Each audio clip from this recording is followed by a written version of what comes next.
Well, hello everybody, and welcome to another edition of the Master Chess Web Show.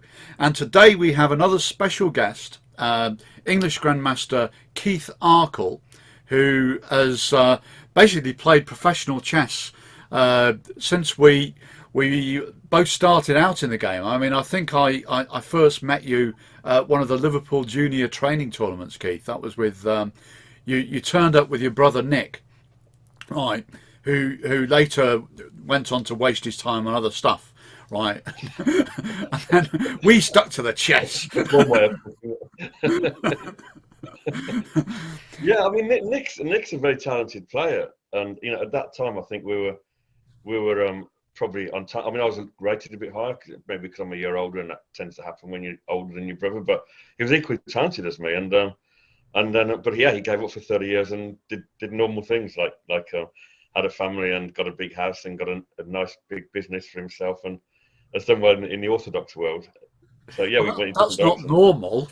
well, he's done well. Yeah, I'm not being fair to him. So was there chess in your family? Because obviously you and your brother were very strong players. And did you get that from any of your parents or relatives or anything, or how did it happen?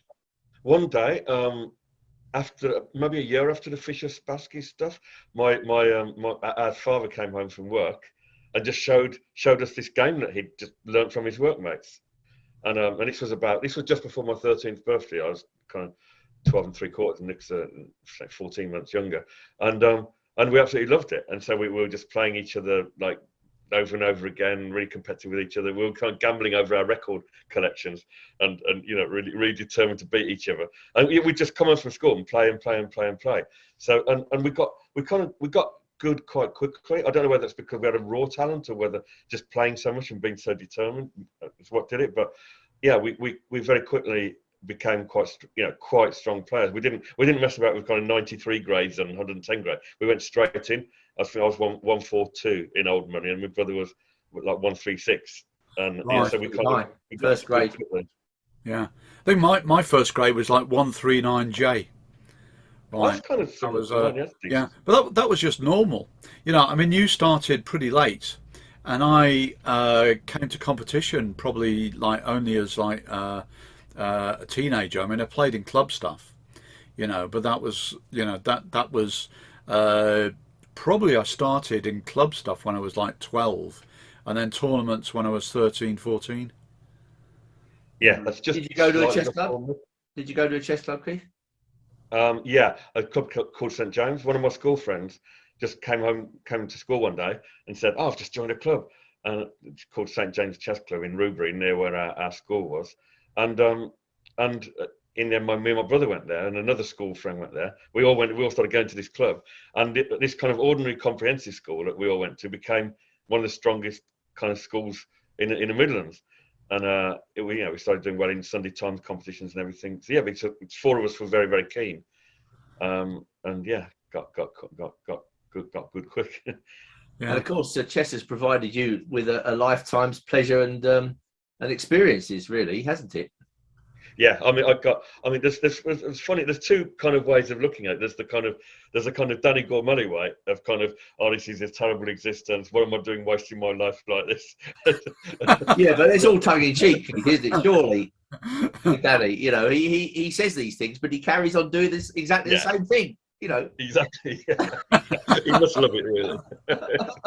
So I think he probably loves it as much as anybody. Yeah, I think so. Yeah, I mean, yeah, I'd say I kind of feel privileged. I feel lucky to have been able to do what I enjoy all my life, and not have to do anything else. And I'm lucky that when I made the decision to play chess, I'm lucky that I then got quite good. Got good enough. Became a GM, got good enough to be able to one way or another to stay involved in the game. Yeah. Well, one interesting thing about you is actually you have maintained your strength over a long period of years, and maybe even increased it. Yeah, which is completely against the trend of people getting older and their strength, gradually ebbing away. I mean, how do you explain that? Is that really more to do with playing all the time, constantly? What is that? That's quite an unusual phenomenon. I mean, I've got some theories, but I don't know. Obviously, I'm not I'm not a neuroscientist, so I don't know for sure what the reason is. I've got some theories. I mean, first of all, I've stayed motivated. I've always loved chess. I still love chess. I still look forward to going to tournaments. I'm still kind of motivated. I actually, one of the things that happened to me, because I wasn't particularly going anywhere around about 2013, 14. I was kind of maybe dribbling away a little bit, getting a little bit weaker, and suddenly FIDE announced that the senior stuff was going to be over 50 and over 65 instead of what it used to be, which was over 60. So, and I always had to back up my mind, if I can stay strong when I get to kind of 60, then it'll be something interesting to go for. But this time I was like 51, 52, so it's a long way, 53 maybe, it was a long way ahead. Suddenly they said, you know, this year or next year there's going to be a European and a World Senior Championship. So I thought, wow, this is something I could really go for. You know, because I kind of feel like I'm still strong if I want to. Motivation's a big part of it, I think. I think it's a huge part of certainly for me anyway. And the moment I became motivated, I became a lot stronger again. So for example, so that year when I had the senior stuff, not only did I do well in the senior stuff itself, that I made 4 completely correct at the age of 54. I made 4 completely correct GM numbers in a row, which is, I don't know, might be unprecedented. This was at the Isle of Man, which obviously that's not a senior tournament, it's just a strong tournament. I made 1 GM number at the Isle of Man. I made 1 at the World Senior Championship. I made 1 at Hastings, and I made 1 at Vienna the next year. And it's probably very unusual unless somebody's a top grandmaster themselves already. Yeah, they're performing that level anyway because that's 2600 plus or something, you know. Yeah. But yeah. So this is interesting, very interesting what you say, because Nigel, you posted something on Facebook recently, your book you'd read about if you've got the correct attitude towards life, you can live longer. Yeah. And this ties in with what Keith is saying. It's something to do with a positive outlook, isn't it? Yeah. And and people are much more positive about aging in the East. So in Japan and also China, then age tends to be respected and revered. You know, they think age not decrepit but wise. You know, and the expectations and everything that this gives people, it turns out that it looks like it's 8 years. You live like 8 years longer if you've got a positive attitude towards getting older. Right, and shortly after that, then I posted my first Facebook profile pic with a smile on. I realised there's hope. Nobody can recognise you. Nobody can recognise you. Are the statistics on chess and Alzheimer's? I mean, I don't know many cases of strong active chess players getting Alzheimer's disease. I mean, yeah, it makes sense. Exercising your brain. Yeah, well, I have read up on it a bit, and it's quite controversial because there's different theories. One theory is that if you do a lot of brain work in your life, then you still decline, but you decline from a higher level. Right, so you're still on the way down, sort of. Now the other thing is you've got to keep blood flowing to your brain, so actually exercise may be you know, a more suitable thing than chess, right? And you know, there's probably a few supplements that are quite useful as well. One of the best things is table tennis, which coincidentally I play. Chess players love table tennis. I do as well. Well, there's quite a lot of table tennis players who are also chess players. For example, Martin Brown, who was 3rd at the British a few years ago, he's a pretty good table tennis player, and we met him at a table tennis tournament, my son and I. And that the table tennis tournament, there was another guy there, I think Peter Douglas, who said he'd drawn with Nigel Short when they were at school, right? And from what I could gather, he was about 150 strength. So the people at that table tennis tournament could probably have beaten a few small national teams. We wouldn't have finished bottom in the Olympiad. That's incredible. That's incredible. Yeah, but the table tennis players, they seem to keep really fit, you know, or mentally really fit. There's quite a few 70 and 8-year-olds still playing, and you know, not playing badly, and in fact more than there are chess players. You Yeah, know? I guess the fitness thing is huge, isn't it? I mean, I think, I mean, I can, you know, I don't go running and stuff, but I do a lot of coastal walking, and I don't own a car, so there's just lots of Yeah. incidental walking here, there, and everywhere. So you know that probably I keep reasonably fit, and that probably helps. Yeah, it's your circulation. So if But not blood like you, goes to the Nigel. I'm brain, not like, you know, I think you keep pretty much super fit, don't you? And you look after yourself, I guess you do. I play cricket twice every weekend. I'm That's still all right. suffering. I'm still suffering from it now from last weekend. we Every can't. single We muscle in my can't. body is aching. You know? We can't say it's done our chest that much good, but Andrew's sort of pretty much stopped, except for blitz games on the internet. And There are many. I've But you're still involved, though, aren't you? You're still involved. Yeah, still Coaching involved. and Yeah, Yeah. a lot of coaching and stuff. Well, look, why don't we see an example of Keith in action? And we've got a couple of absolute cracking games lined up. we've got So Keith's going to take us through a game he played against. Is it Grandmaster Kiryakov? I think it must be, mustn't it? Yeah, he's a very strong player. I think at the time he was a Russian grandmaster, rated about 2550. Oh, Or at yes. least- Okay, it's on the board there, right? Okay, so I think you can move the pieces around on your board. So why I don't can't, you go away? Oh, off you go. on as you I don't think I can. I don't think. got to move them on the browser, Keith. Yeah, I think that means I'm going to a different. Let me just. Yeah, you got Oh, to. okay, I see. Yeah, I can do it. I can do it myself then. Hopefully. Yeah, it's working. So, okay, so white against Kiryakov. And Bogo Indian.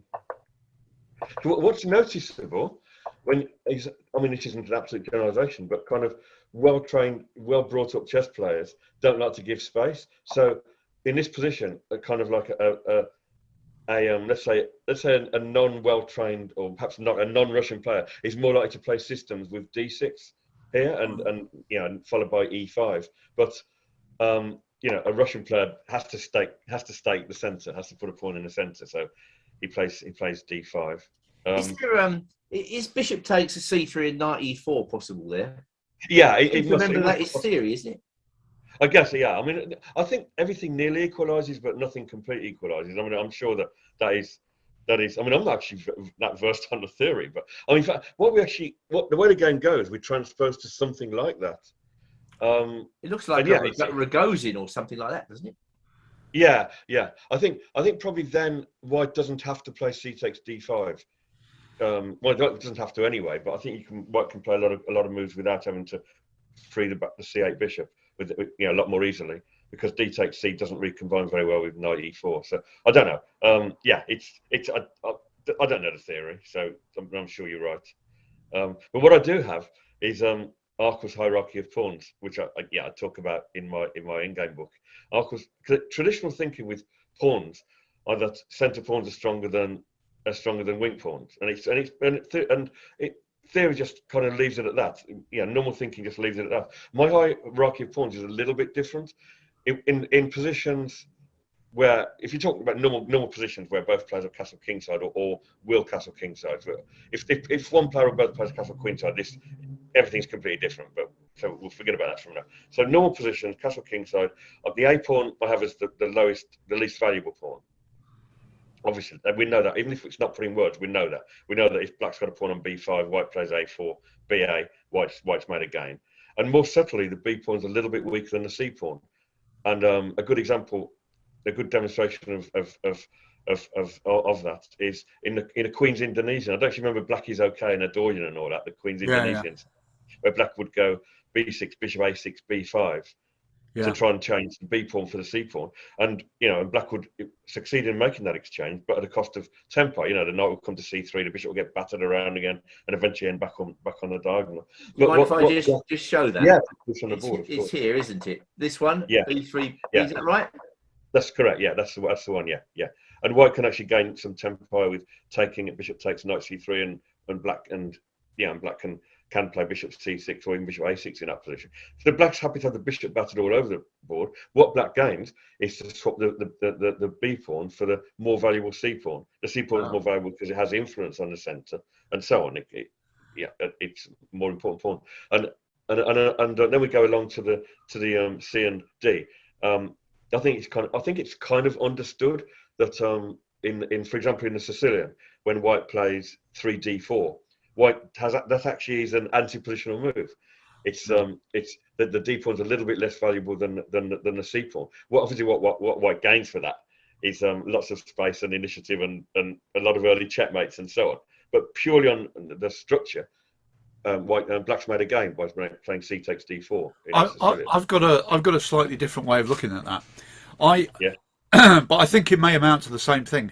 I look for the side with a bigger pawn clump. Right. So they used to call it islands. I like the word clump. Right. Okay. So if you've got, so after you go CD, ED, then Yeah. you've got a 5 pawn clump.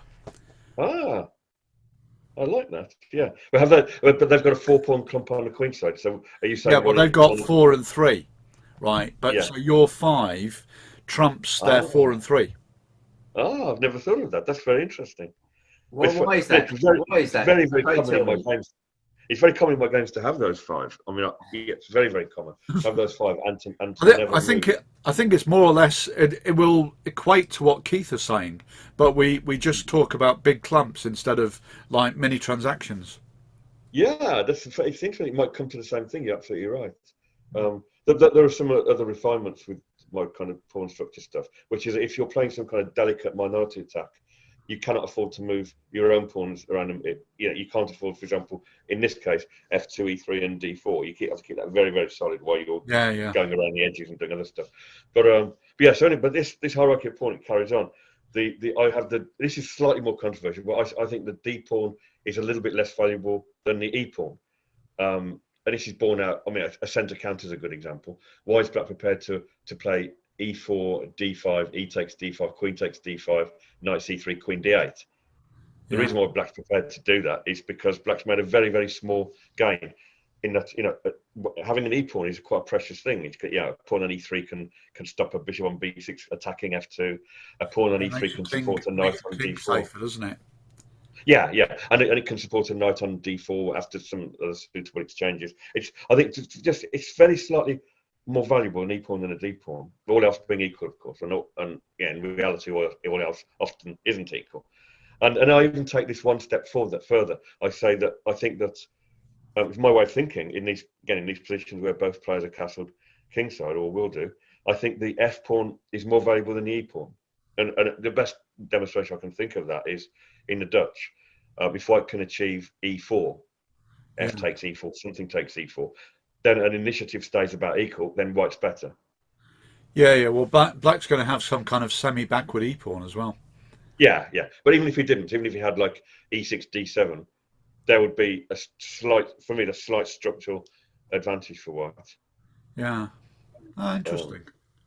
So this is kind of, so a lot of my chess is based around this kind of background of this hierarchy. So if there's nothing to do, and people sometimes think, Arkell does nothing, he just waits for his opponent to make a mistake. If there's nothing to do, I have small gains to try and make. I've got kind of this sort of slightly esoteric kind of stuff going on in the background. Well, it makes. I think it's just a. I think there's various other ways to. I think what you're doing is actually a sort of different way of describing classical positional play. So, for example, with a little centre, when you've got a pawn on e6 against a pawn on d4, and you're playing for c5. The one where you've got the 4 kingside pawns means that when you go c5, you don't weaken your king. So that again is like a Scandinavian. Whereas if you do the other one, say like in a Larsen Philidor, where you've got pawn on d6 against one on e4, then your break would normally be f5 if you can't get d5 in, and that again is quite weakening. So I mean, so I think there's different ways of describing it. I've always sort of I've kind of liked clumps, and I like to see a clump here, whatever. It's much simpler for me. Yeah, but I think it's good to have a kind of understanding of structure, however you define it. So I really like your way of defining it. I think that's really quite creative. But yeah, I think it's important that either way we understand there are different values. Yeah, and to have, if it's like your own nomenclature, then I think it's more meaningful. you know, because it's sort of, you know, it's like personal. Absolutely. So you understand it with emotion, you understand it on all levels. Yeah, it's not just an abstract concept. So anyway, so we'll go on with the game a bit then. So I think I've made a small positional gain in swapping my e pawn for my opponent's, sorry, my c pawn for my opponent's e pawn. Everything else is equal, so I feel like I'm therefore a tiny bit better. So I'll make some moves. Castle, some rook e8, rook e1. Oh, your rook e1's important. I mean, I think if you go e3 here, then you lack options with the d2 bishop. So I think rook e1 is a little bit more flexible, but we don't need to go into too much detail about that. He swaps off his. Well, so I'll go a3 now. There's no point. I don't think there's any point moving that bishop back because I can ensnare it with my knight anyway. So bishop d6, knight b5 won't change anything, and the same with bishop a5. I can always at least go b4 and then eventually some kind of knight a4. So I think a3 more or less forces bishop takes c3, and bishop takes c3. And now I think I'm threatening to play knight e5 and kind of explode the position a little bit when my two bishops might be quite handy. I was wondering if you could play knight e4 there. I think knight e4 is, again, it's perfectly good move. I mean, You can play the move if you want to on the board. Yeah, I mean, it's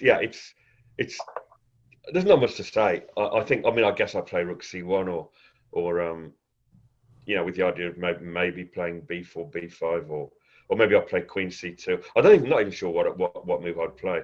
But yeah, it's. I mean, what about if I play knight e5? Is there something? Knight e5, knight takes, knight takes. Yeah, it takes c3 and goes c6. And then rook b1. No, that's fine. That's going to be fine for black. No, I'm just looking to see if I can chisel away at that centre, but I can't. So, yeah, that's okay. Knight e4 is a perfectly normal move, and it's a perfectly good move. I mean, it just struck me giving up the bishop immediately. That might be a little bit premature. I don't know. It might be a small error. Yeah. I mean, okay. So I'm just thinking queen b3 could queen b3 be awkward for black? Queen b3. There may be a concrete reason why knight e4 doesn't work. Maybe. Queen b3, knight takes c3. So knight takes. And I want to take with the b. I always want to take with the b. Yeah. Right, knight a5. Well, and then queen takes. Oh, queen takes d5. Sorry, I beg your pardon. Yeah. So I think I'm either winning a pawn or I'm getting a very nice position. I mean, according to the hierarchy of pawns, it's now a b pawn for an e pawn. Well, yeah, probably knight. This may be what he was worried about when he. Yeah. I think knight takes c3 was a mistake by me, but I'm not sure what else I have to do then. Yeah, queen b3 is annoying. So and knight e5 is a threat. So right or wrong, he'd play. I mean, his idea is just to keep the position where, you know, a little bit closed, and his knights look quite good, and my bishops don't look that effective. I think it kind of makes sense, even if it's not the best plan. And yeah, this is another important moment because my bishop on c3 is obviously doing nothing, and he's kind of got a lot of white square control. He will play this knight. He will play Andy's knight e4 move, and then maybe even a rook e7 and double rooks, and we have a perfectly good position. So I think I need to act quickly.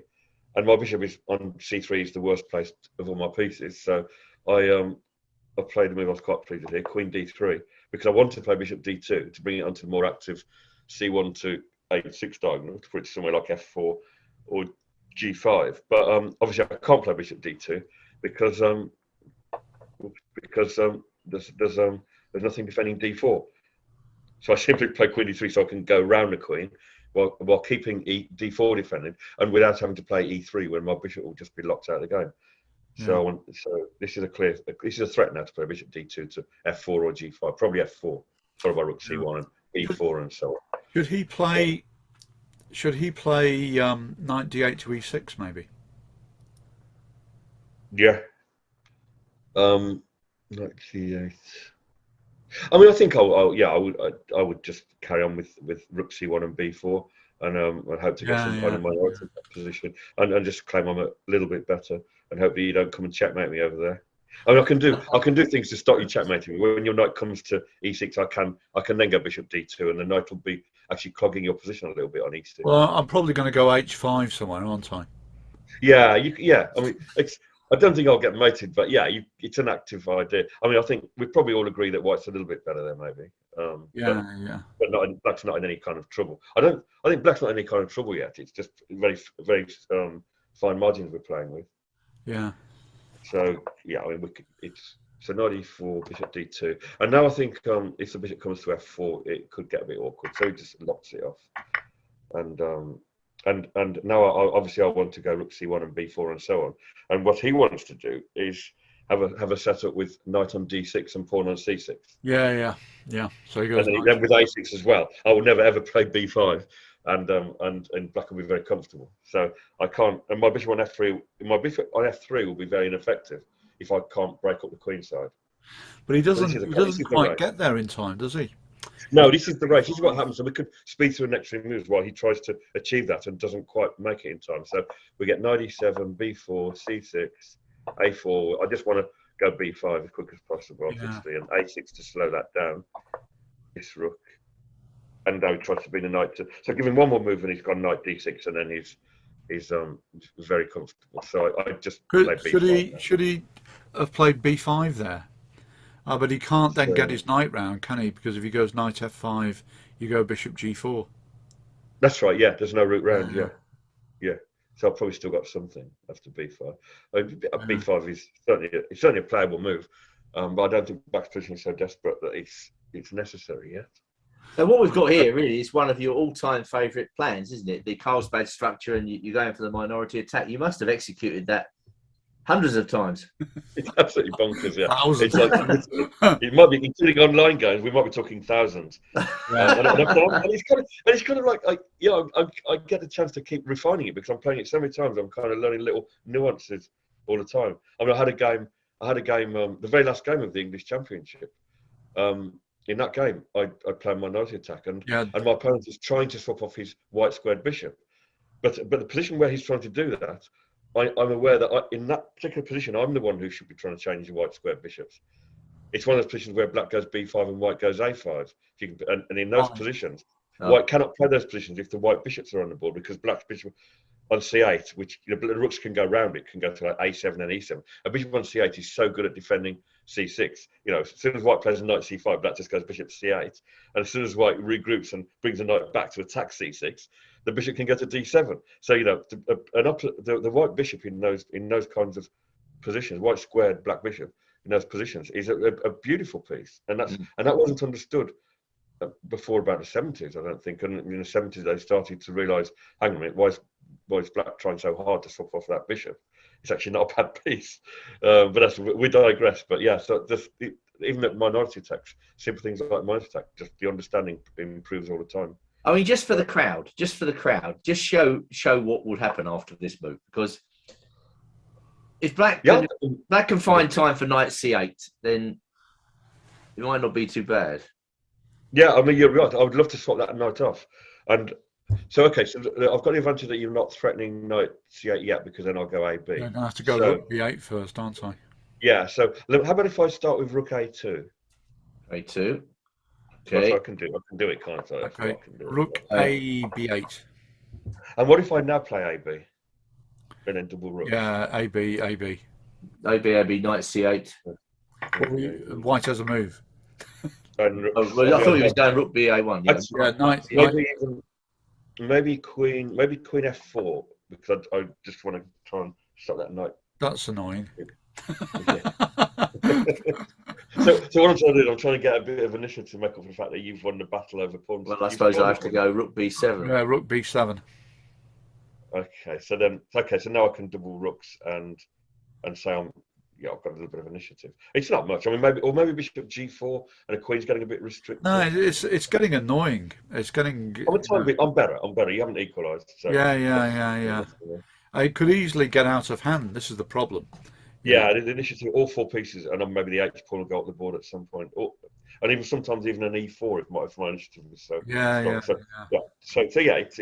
It's not fully equalising by playing in that way. So he tries to charge a knight round. He's one move short, so I'll play b5, the ab, and it doesn't matter if he plays rook a1 and takes the b pawn, because he'll have an extra pawn, but all three will be isolated. And I guess we just learn to just judge positions like that. We just kind of know that it'll be awkward for black if he ever plays cb. So he brings his knight to d6. Well, are you sure that he can't play queen? No, I don't think he can. No, yeah. I think if you've got the three isolated, it'll be unpleasant. I Yeah, think I'll eventually get because one of them. there's that famous game Inkyov Yusupov. No, Inkyov Yusupov. Oh, you got Where me he there. actually did go, he did get, well, he had two isolated pawns, but he got the C file. Mm. I see. Yeah, I know. I get what you're saying. Yeah, if you've got an initiative and you can use the C4 square, Yeah, then yeah. So suddenly you can he kind of managed to do cover. that. You can cover up the weaknesses by just putting pieces around there. Yeah, Yeah, yeah. So I think that's when like initiative, because initiative is just another factor in chess, isn't it? You've got pawn structure and then you've got initiative. If the guy's got a big initiative on the c5, that can trump any pawn weaknesses. yeah. But yeah, here he's not going. My opponent's not going to get the initiative, so therefore I should be able to put enough pressure on, or just forcibly win one of the pawns back. So it's not something I wouldn't lose sleep over c takes b5. So can he do rook takes eight? Can he take on c6 on his next move? Not knight Okay, d6. so I've got AB and it's his Yeah, move rook next. takes a. So rook takes a1. Okay. Rook takes a1. Knight d6. D6. Well, I think we're going to transpose to the game actually. It's going to be Uh, at the nearest game. yeah, but b takes c6. Queen takes. Oh, I see. Now you want to go queen takes. So Oh dear. yeah, I get it. I get it. So I want to play knight c4 and b5. I don't Right, I'm going to believe try in and go it. round that. I'm going to go there and try and go round that stuff and put D5 under pressure. Right, Forcing knight goes b5. B4. If the knight goes to E4, I'm position for winning. I think. Yeah, b5. Oh, B5. That's a little bit of a pest.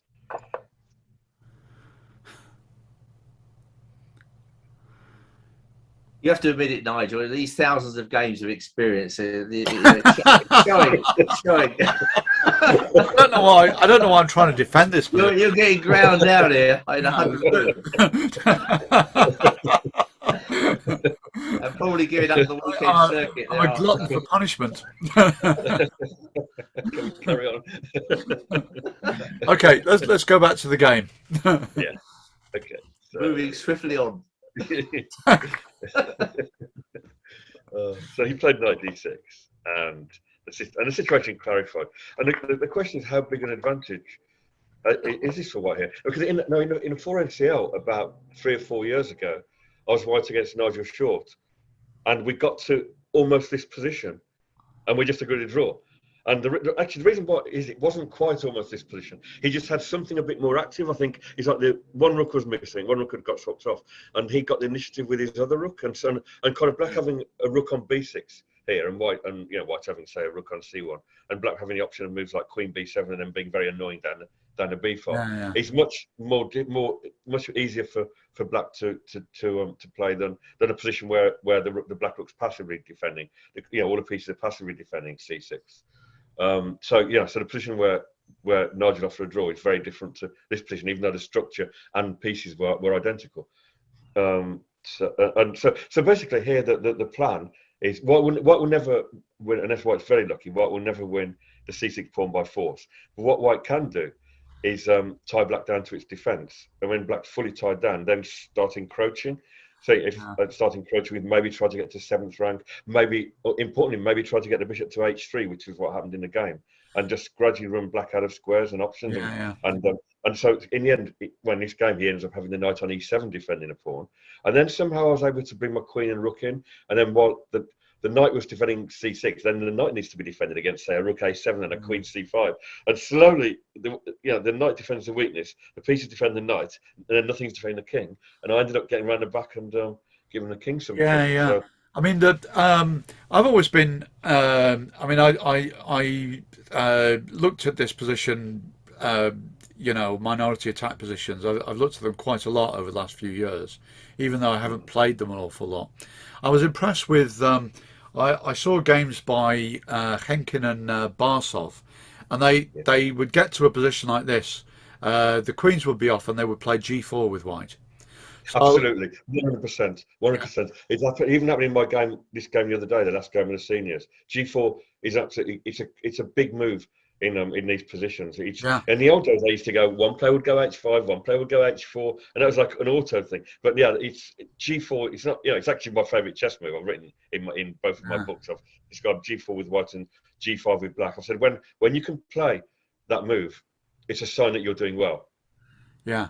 When, I mean, when you- so when that's- I was impressed with his H5 because H5 shows good knowledge. You know, Queen C2, Yeah. H5. Very much, You yeah, know, very much, yeah. he Well, I want to knows. play at the moment G4 and H4 and King G2 and King Yeah. G3, and I've had billions of games that have gone like that. Yeah. So, What a word of billions of exaggeration. exaggeration. Andrew's gone really quiet. It's not a Benko gambit today, matey. There's nothing to say. There's nothing to say. I like H5. So yeah, H5 is a good move. So then the next phase is just about trying to improve my position, keep him tied to C6, and you can't do more than that. You can't predict what moves they're going to play. So yeah, H5 is a very good move. Get rid of a rook at some point. One rook's going to go rook C1, and so this is kind of a nice start. And I don't want to play H4, but I can't. I'm hardly going to go H3 and G4 now. The position's changed too much. So my plan now is to squeeze back a bit more by bringing the bishop around to H3. If I go King H2, Bishop G2, Bishop H3, then there'll be an awkward choice. F5 will be very loosening. Knight F5 is horrible. Or queens and rooks will start having to move out their way, and they'll get a little bit squeezed for space. And for squares. So this is a struggle now to try and bring the bishop to H3. So we get a little bit of toing and throwing. So now I'm finally threatening bishop H3, but I thought it was a pity for Black that he felt he had to bring the knight back to E7. yeah, You know, because that's like defense posture, whereas the knight on D6 is much more active. yeah, it's all hands on deck. I mean, but you know, it kind of looks like Black should be able to hold it all together. I mean, it's like it's passive, but it's very, very solid, and maybe in principle it can be held. I think there was a player, I can't remember his name now. There's a player, about 2600 player at the time, who actually thought that this kind of demonstrated it. Maybe it can't be held. This way of playing, but I don't know. You can't. It's certainly one thing sure that he's Black's on the ropes and clear at a disadvantage. Yeah. And I think actually with the knight on D6, there's more chances of actually bringing the pieces in round the back and everything. And you also have to. There can be some moment when White does go bishop D1 to A4, and suddenly I'm just simply attacking C6 with 3 pieces. Yeah, Do you think your opponent sensed that he might be in trouble at this stage? Can you remember, or was he just you know bashing out the moves? Or No, he knew it was difficult. He knew it was on the defensive. I don't. It didn't give the impression that he thought he was lost or anything like that. But he was, you know, I think he expected to get a position like this from quite a long way back. Yeah. So yeah. So till we go round and round, I'm hitting the rook. So rook defend F2. So he's having a little bit of a sortie with the queen, but it doesn't really change too much. In fact, actually, it's helped me because his queen's done his sortie, and it's enabled me to come around the back. But you know, another time he might try and defend on the back rank, and then I might be able to invade some other way. But yeah, all you can say is it's a lasting advantage. So you've outmaneuvered him here, haven't you? Yeah, he's overdone it a bit with his queen, but he comes charging back, and queen F6. And now I just overprotect F2 to free my queen up. So now I'm looking to bring my queen in. Yeah. Queen D6. Surprising turn of events. Yeah, well, it's kind of I mean, I had to do some calculating here. Look, I'm just making them move quickly, but actually, this is the other thing that I could say about when you play these dry structured kind of styles, these kind of positional styles, is you often required to do as much calculating as players who play like very sharp chess. But a lot of calculation happens in the notes. It's like it doesn't get seen on the board. But it's a kind of campaigning kind of analysis. Yeah. So here, for example, you know, I need to have an answer to C5. Black's going to play. I now can't stop Black playing C5, and Black will equalise very comfortably. Black can play C5, and then after they swap off, then play D4. You know, Black have no problems whatsoever. But so I'd anticipated C5, and I'd calculated that, you know, that I get a very, very well. Actually, basically, I calculated that he can't play C5. So I played Queen A8, and he did play C5, which loses. But yeah, I think it's beyond. I think it's too bad now. He's let me, you know, Yeah. too much. So but sorry. Yeah, so you think his probably the decisive moment was when he went on this Queen sortie. He just couldn't stand the Chinese water torture anymore. Yeah, that's right. But you imagine if the Queen was on D8. I think this bishop to H3 was very important, by the way, Yeah, because yeah, even if the Queen was on say D8, it's very hard to then stop me playing, Queen and Rook on the B line and then Rook B8, and yeah, yeah. it's like it's awkward. The Black gets tied in knots, Well, with however it the bishop on H3 does a great job. I mean, does. Yeah, you know, should he have played F5? yeah. Well, that's then yeah, I mean, maybe he had to, but then that's very welcome to see that Yeah, move. There's more ways of creeping around. There's more weak squares in the position. It helps me. It would feel uncomfortable having to play black with the pawn on F5. But yeah, yeah, there's some moment when he had to play F5. Yeah, yeah, yeah. Because I'm not sure where else your bishop goes in to be such a menace. yeah. I mean, I just have to. What I do after F5 is I just come back around again. I just bring it. Yeah, I don't know where I bring it to exactly. I mean, it depends on the course of the game. I maybe just use it to protect my king. Um, I'll bring it back to somewhere like F3 and then just try and come in with the Queen and Rook now that there's more entry points. Now that yeah, Black's position is a bit soft, second rank is much more vulnerable once Black's played F5. So yeah, it's just more problems. It doesn't solve everything.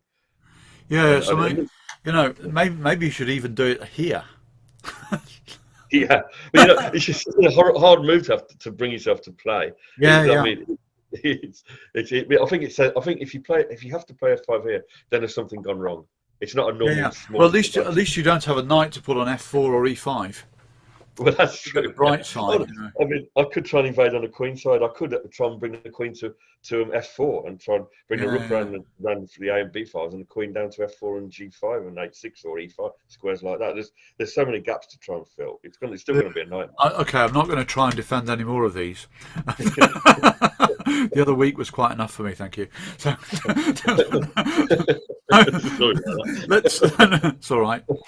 Get you next time. So, so let's move swiftly along So to yeah, right. So you invaded with Queen A8. yeah. And then, This is important because I'd calculated a good answer to this C5 idea, which is because it looks like Rook H8 looks like nonsense because Black can play that. Now, if the only thing you're intending here is Queen F8 check King F6, I'll put this on the board. If the only thing you're intending here is Queen check King there, Rook there, then actually you won't win the game because Black will just play Knight F5. yeah, And Black will be absolutely fine. And the king, if you check on H8, he'll go to, somewhere like E7 or E6, and you're not actually getting anywhere. yeah, Your rook is actually out of the game. So you can't just blindly hope that you'll somehow get at his king a little bit while he's breaking at your centre. You have to have a concrete line plan, and the concrete line is after Queen check King here. Rook H7 is a big mistake, but the move I played, Rook G8. This has a really important finesse to it, which is that the defense against Rook H7 of Knight F5 doesn't work anymore. Can you see why? Rook takes G6 check. Correct. Yeah, I knew it'd be a matter of seconds, but yeah, that's really important. But that's hard to see. That's hard to see earlier, when he's playing C5 and everything.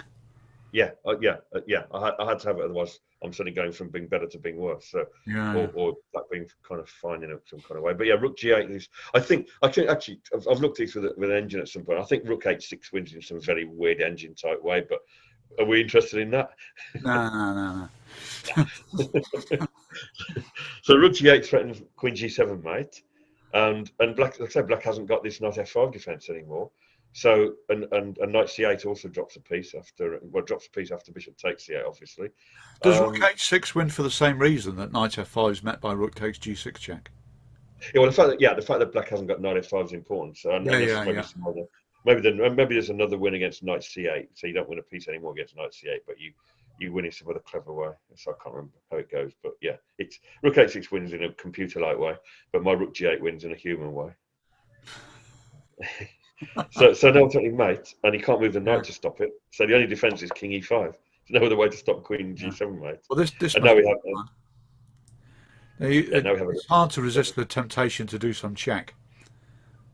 Well, I just took that. Well, I'm trying Queen F4, mate, now, and then we got a little, and she has to, the only way is to run, and Rook F8. This is to have access to the F3 square. And what takes? He's completely lost now, whatever he does.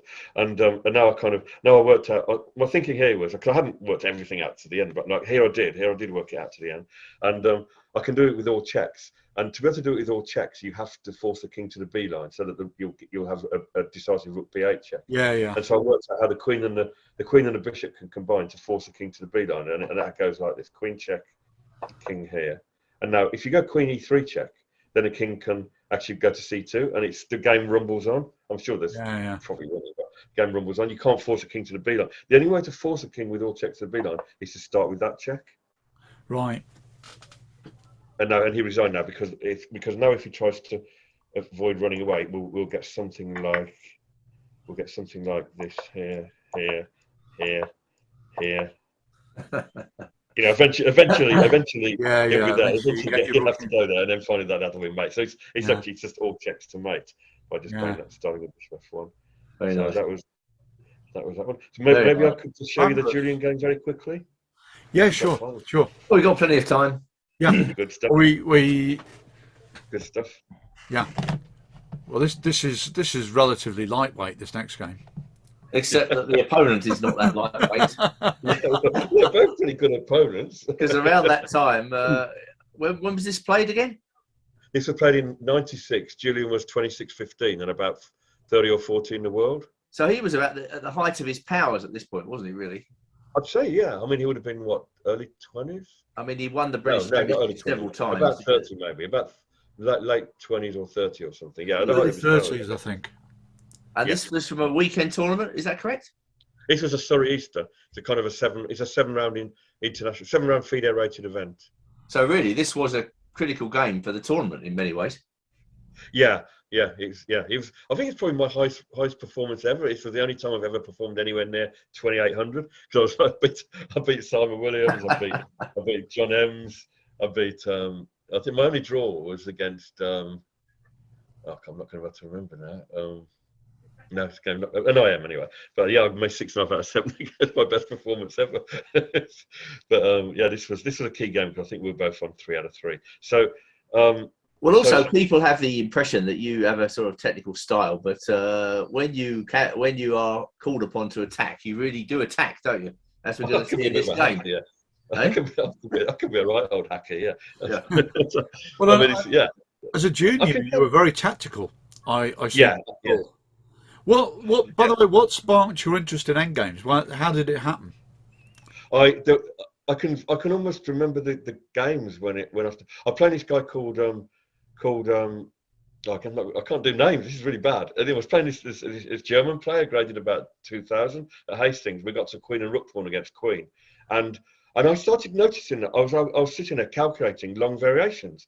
And I started to realise I can calculate very well when there's not many pieces on the board. And I typically start playing for mate when there's just like rooks and knights and a few things left. Well, rook and bishop against rook is the obvious one because I've won that 26 times.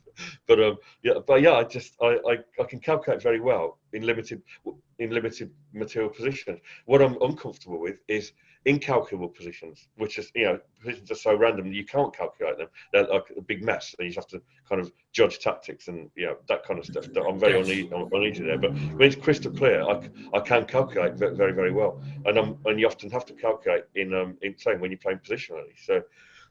But yeah, this game was crazy. So Julian went d4. So now someone thinking don't play knight f6 because Julian will play bishop g5, and he was just wiping everybody out with bishop g5. I mean, Julian made the trump into something which was harmless, into something that everybody wanted to play. So I thought, okay, I have to go e6 and hope he'll go c4, and then I can play bishop b4 check, and I've avoided the trump. Exchange his dark square bishop. It'll never come to g5. Yeah. So that was my thinking, and Julian was a bit clever here because Julian kind of knew that when I played the French, I only used to play it when my opponent didn't play the advance, and I'd play this kind of Fort Knox position and get my favourite pawn structure by going, after e4, d5, some queen knight move takes.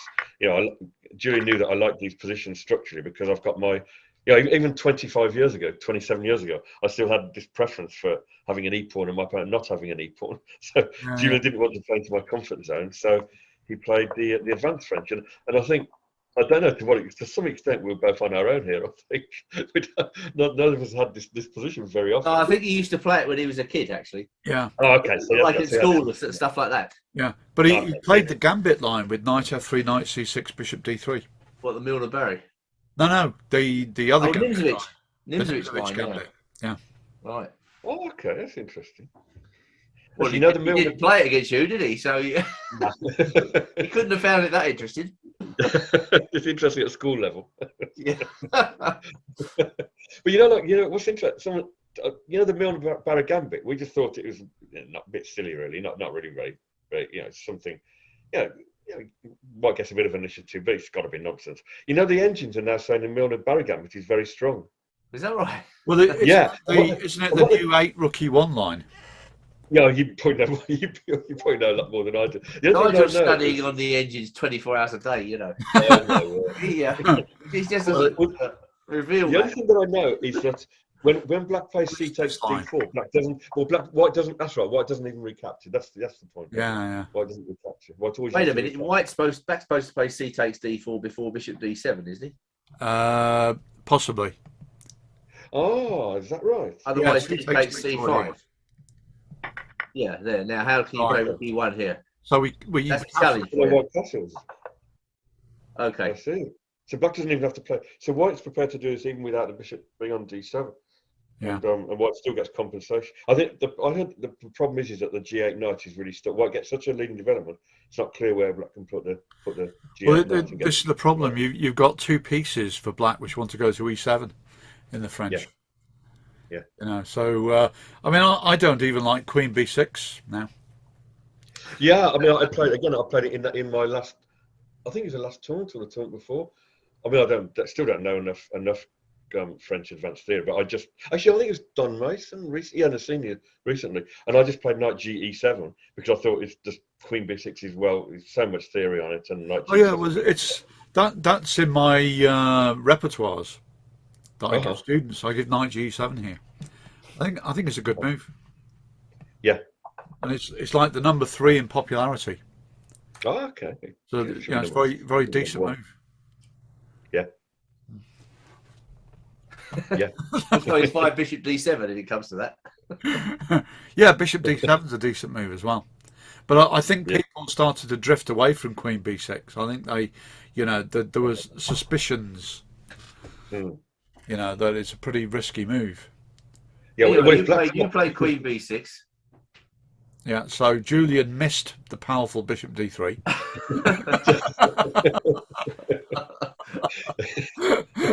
Play the crappy old a3. Because the moment queen b6 isn't necessarily threatening to win a pawn, then it's just a pointless move. When you should be concentrating on getting your development. Well, you might play it before you play knight c6, so you then got bishop d7 to b5. The wave system. Yeah. That's so for the millions of viewers, we can demonstrate that. There's so hard. There you go, queen b6, knight f3, bishop d7. Or as in Andrew's book, you get this via an O'Kelly Sicilian, don't you? So you can go a6, knight f3, then bishop d7. I don't think I recommended this, did I? I don't know. I haven't looked. I didn't see that you'd mentioned Istvan Chom in the book, who I saw played about 75 games with the O'Kelly when he got fed up with losing in the Richter Hauser. I'm a bit doubtful of the value of a6 here. I quite like. Is this in your book, Andy? Is this something that? No. I think Nigel saw it in one of his nightmares. I'll show you. I Okay. like the in a blitz game. I'm going to do that. I'm going to try it. Well, if you go all the way back, if you want a real crap idea, that's when play this move, you know. And then you go bishop b7 and b5. Not the same thing. You don't play c5. Oh, you get the bishop b5 straight away. Yeah. White even knows what's But the O'Kelly transposition, just to make my point, is like this: d5, e5, bishop d7. There we go. Oh, there you go. I hope you're satisfied now. Well, you guys are tricking me into a theoretical debate, which I'm always going to lose. I do not recommend this system for black. I just had to get that off my chest.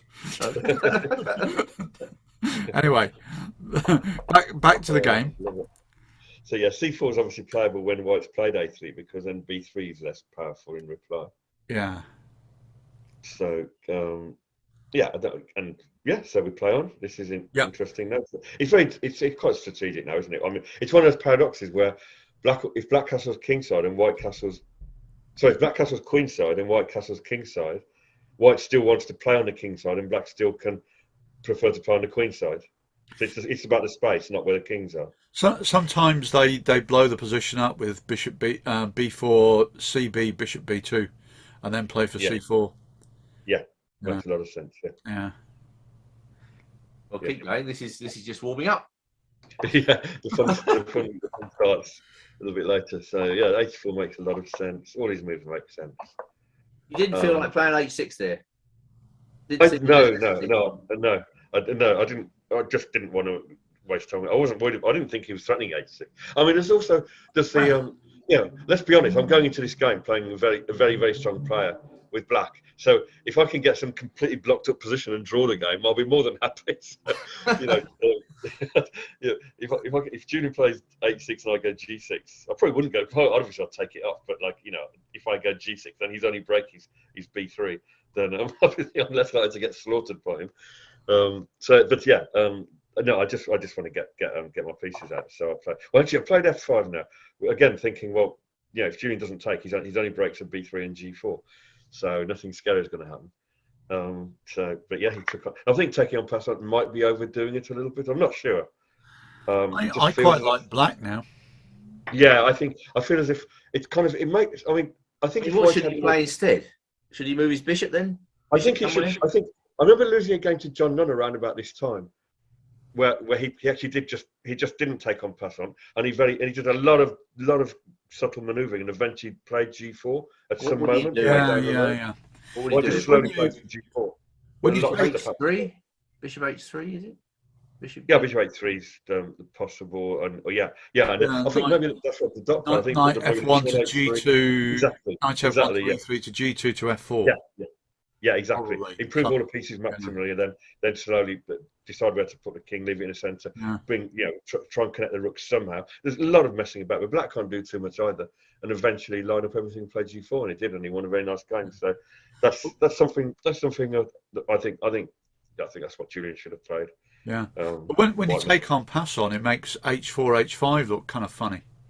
Exactly, I agree. He would be better on h2 probably in some ways, or certainly on h4. Certainly not on h5. He just seems a bit pointless. So should you play f6 and not f5? Maybe, I don't know. I wasn't sure that that's threatening anything. Just to create a bit of tension in the middle. Yeah, maybe f6 and then knight e7 to f5, or knight f6 and knight h6. Sometimes maybe knight f7 on a good day. Maybe. Knight on f7 looks good. Yeah, you might be right. You might be right. It might be. I'm so sure Julian would take. I'm so sure he'd take. I wanted to give him only one moment, only one opportunity to take. He could. If I play f6, he can sort of just do some move like bishop h3. And the problem, actually, there's a concrete problem. I think maybe in that if I do it slowly, he may have time for bishop h3 castles and rook e1. Yeah.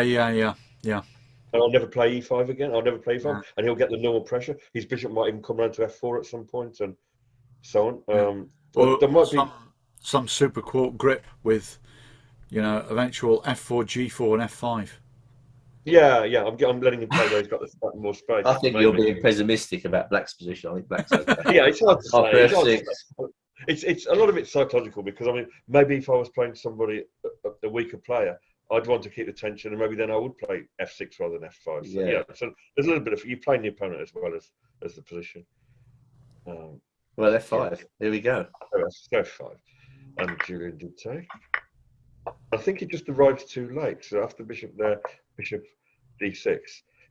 So if he could have time to play rook e1, then he would be getting the kind of pressure he was hoping to get.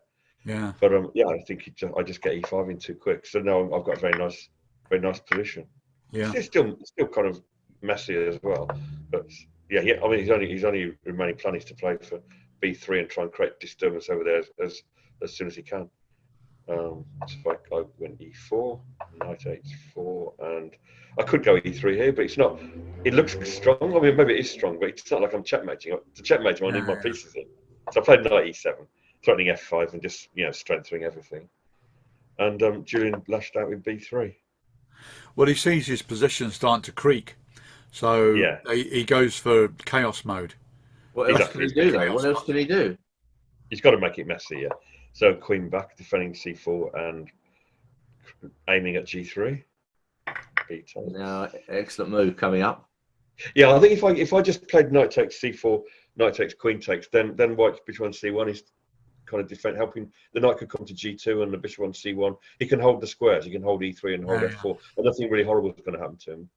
So I need to strike quick. So either bishop takes g3, which I don't think is quite a sound, or the move I played e3. Yeah. Which kind of forces takes, hitting the h4 knight, forcing knight g2. And now it's ready to decide to come to the g line with everything.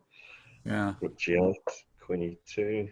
And now obviously the only thing that's getting in the way of me building up down the g line is my e7 knight. It's just a nuisance. It can't join in anything. It can't get to f5. It can't get to g6. It can't get to anywhere useful. So I just move it out of the way. Yeah. Yeah, you've got him in the type of position he dislikes, where you have the initiative. Is that true? Would you say that about you? That's an interesting one. Well, I would say he thrives on attack, doesn't he? Wouldn't you say so? Yeah, absolutely true. Yeah, but I just thought he was just gifted in resourcefulness as well. But I mean, you're right. His initiative was his big, and probably still is his biggest strength. So, yeah, I'm sure you're right about that. Yeah. You've really opened up his king, haven't you? Yeah. So I played this here now. The idea of this move is if he takes this guy, I go check. Now king f2 is queen g3, mate. So king h1. Oh dear. And takes. Queen g3. Yeah. And then this move. This is where my analysis stopped. And I thought, well, this has to be really horrible for knight f3. Knight f3, bishop f2. Play that. That's cute, is it? No, it isn't it? Yeah, it's awful. It's around the houses. Yeah, it's amazing. Yeah, it's. I don't know if it's winning by 4. It's really horrible. It's knight h2. I can go around the houses. Yeah, Wasn't it like maybe knight h2. Can I am defending. Do I bring this guy in? I don't know, or do I go queen? Well, if we go back a little bit, didn't you have like a queen h3 somewhere? Okay, maybe yeah. So what if you go here? Actually, queen h3 here is. I'm getting my lines mixed up. I think I'm getting my lines mixed up. I think this is. I think it probably. This is painful for Warwick. Yeah, it's not very nice. Because now he can't play knight f3 because you take the rook. I've got to go rook f3 and pray. Rook f3, bishop g3 check. Yeah, king moves. Yeah, no, you escape. Check. I might flip. Let's flick in pawn takes pawn check. I want a bit of fun before I play. we've tortured Andrew with all this minority attack talk. I've just had enough of this bloody rubbish. King b8. Okay, rook f3. Show me the mate. Where's the mate? Yeah, actually, I've got a feeling, my idea might have been bishop g1. It's hard to remember now, but I think my idea might have been bishop g1 rather than queen h3. As tempting as queen h3. It looks like you're completely crushing it. Let's go through that one more time. Hang on, I'm just putting the engine on. We don't use. No, don't do that. That's ridiculous. Okay. Sorry. Let's allow it once. Let's allow it like once. Like pocket knight, where you can put your pocket knight on the board once. Let's say that this is the only time we're allowed to put the engine on. Just have one right. Just put the engine on for this little bit. Okay. Loading engine. Still loading engine. Even the engine can't calculate it. Yeah, the engine's gone on strike. Have you not? Can you not just click on this thing on light chess? This thing up here. There we go. Minus 3.7. Who is? White. I'm winning. Bishop G1 is the move. Boom. Bishop G1 is the move. Okay then. Bishop Well, G1, Knight F3, Knight F3, Bishop F2, and then you said Knight. It's following your variant. It's following what we were looking at. Knight H3. Oh, then Queen H4. I was actually just about to suggest Queen H4 when we digressed. well, I've got a Queen secret H4. engine secretly running under the table. So. Right, mine's still loading. Oh, I'm going to switch it off. Can you both see the assessments that light chess is now doing? Or I can't see it. No. Well, we each get our own variation. Yeah, maybe your engine loaded on your light chess page. Maybe you've got to get there first. We're trying to load the engine. I don't know. Maybe I got there first. Yeah, you probably got there first. Anyway, it's Bishop G1 and Black's doing and Black's. So what are you saying here? White's got no defence, right? It's really horrible for White. I mean, the computer's saying there's no defence because it's Queen E4 check. But the computer's bonkers. I mean, the computer's going King here, Queen here, check, and picking up the rook on B1, and then saying Black's just about winning on material. Wow. Right. Yeah. That was a better try though for White, wasn't it, than the game? It was, yeah. It was, but you know, I think, taking the knight is horrible for White. So, he played knight F3, which is eminently more sensible. Because it's not so easy to build up the attack. I'm just going to switch this engine thing off. I really don't like looking at engines when I'm looking at chess. No. Okay, just how you feel. So here I think that I got it wrong. I think that because I wanted to bring my queen into the attack, and sometimes you kind of form a plan, a little micro plan, a little series of moves. Well, here I'd planned a little series of moves, and the next one being Queen F7, which I played. But in fact, I should have gone Queen D7 to H3, and that just kind of speeds up the attack a bit. Right. Okay. So it's a little error, Queen F7. Yeah. And of course he takes the piece. So I think this is what they used to call like a genuine sacrifice, because it's incalculable. I'm thinking, I'm going to play Queen now, I'm going to bring my queen to the attack, and the consequence is incalculable. It's hard, it's impossible to know whether there's enough to break through. But I just thought it's the way to go. So I played Queen F7, DC, Queen H5, takes, and of course we go King B8. He's very, very tied up, isn't he? Yeah, it's funny. I need to get a check on that diagonal, get rid of my bishop. I need one check on that diagonal, then but at the moment, obviously, his pawn's protecting. None of us have got our pawns around our kings, but his pawn is helping to protect my king. Yeah. So is Rook B5 totally hopeless? Okay, let me try and remember think about what I'm threatening. So Rook B5. H3. Queen H3 is where I want to go anyway. Or Rook B5, Bishop H2 check. Yeah, that might work. That looks like it. That looks nice. So then, I think I was planning King H1. Then King H5. Bishop E5 check. Yeah, that's it. Yeah. Yeah. Oh, yeah. Nice. Yeah. So tied up. Yeah. So Rook B2, and I mean, because sometimes I can win the queen, but not be doing that great on material. So now I play this. This is where I kind of lost. I guess I kind of lost the tempo by not going Queen D7 to H3. Yeah. But I did manage to pick up his H pawn for what it's worth. I don't know whether that's worth anything. so no, and we're in this position which is just you can't know when you're playing the game live. You can't possibly know whether you're winning or not. But I think it's very hard to defend this for White. Yeah, it's hard to. It's not even clear what piece do you try to improve without accidentally damaging your position. Clearly, the C1 bishop can't join in a fray, because then G2 will be loose. Yeah. So and the knights seem well placed already. So it's kind of what can White improve? It's a very, very difficult position to play. I mean, the computers would find some bizarre move and fight on, but Julian plays the human move E4. Just to try and bring pieces, maybe the bishop to E3, maybe the pawn to E5. yeah, well, I think the next move is the one I was kind of quite pleased with because like sacking the knight was quite an easy decision to make, but this one I had to calculate quite precisely and find a way through.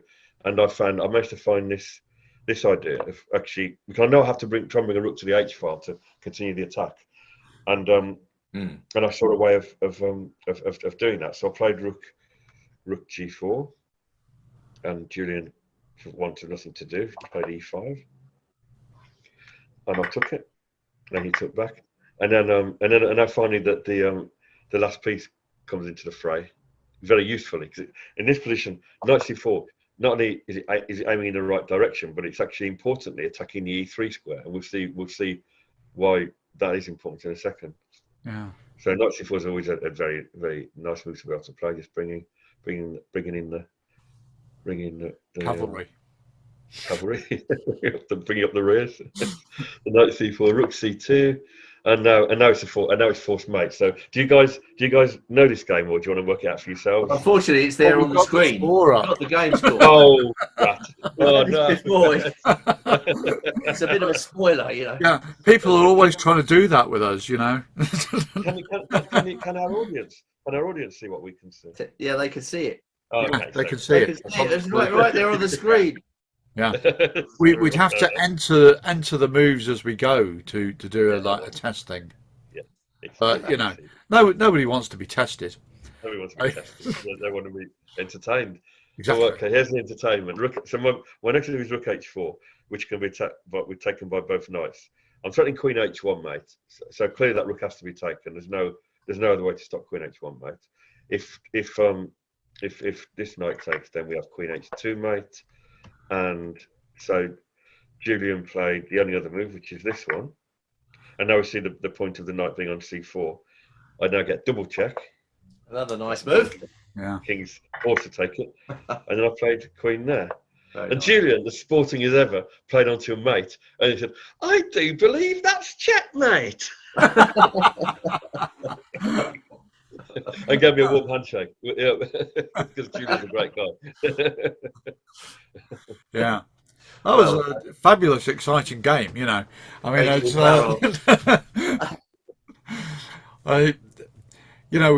I think we were both a bit worried you were going to show us two long end games, you know. I'll tell you what. If and I hope you do. If you invite me back, then that's what I'll have ready for you next time. Yeah. We know what the show's last 3 hours. If the audience never hear from me again, they'll know. Well, look, before we end the show, you've written a couple of books, Arkell's Endings and Arkell's Odyssey, and I believe you've got a copy of both of those books to show the audience, lest they want to purchase these books, which I thoroughly recommend. They're excellent books, excellent read.